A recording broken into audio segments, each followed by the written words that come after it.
Според видеото кое го сподели премиерот Димитар Ковачевски, Македонија има речиси совршена патна мрежа. Но суштината е дека на листата за 1300 километри патишта премиерот ставил рехабилитации, незавршени и непуштени во употреба патни правци. Во време на мандатот на Ковачевски, нов е само експресниот пат Крупиште-Кочани во должина 13,7 километри, кој тој лично сам го тестираше. Од 1300 километри автопат, сликата на патната мрежа во Македонија ни покажува дупки, нерамнини и надежи дека ќе се реализираат најавените проекти. Во видеото од премиерот, како завршени од владата на СДСМ и ДУИ ги промовираше патниот правец Градско-Плетвар во должина 19 километри, обиколницата на Куманово и она што е најинтересно, автопатот Охрид-Кичево, кој се гради речиси една деценија и ги проби сите рокови.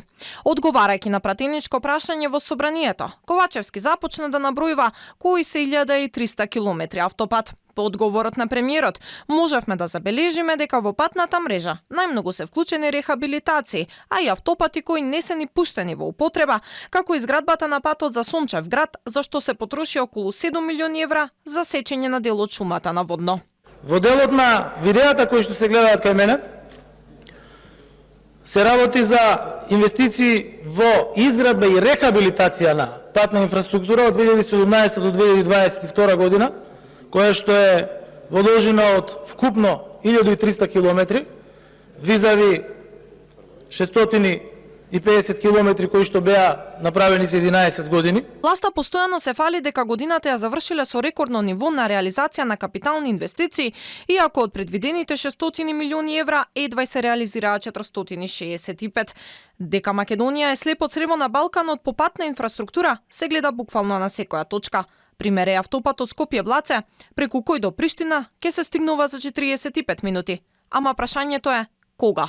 Од автопатот Скопје-Косово готово е само промотивното видео. Веќе трета година се гради првата делница од 2 километри.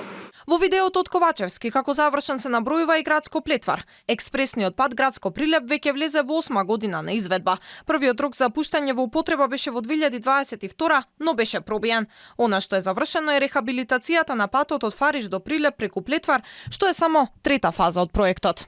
Премиерот на листа ја стави и делницата Демиркапија-Смоквица, која точно е дека владата на СДСМ ја пушти во употреба, ама ја изгради претходната власт. Тоа не беше пречка владините функционери, заедно со партиски членови, со блех музика, оро и чочек, да ја пуштат во употреба делницата од 28 километри.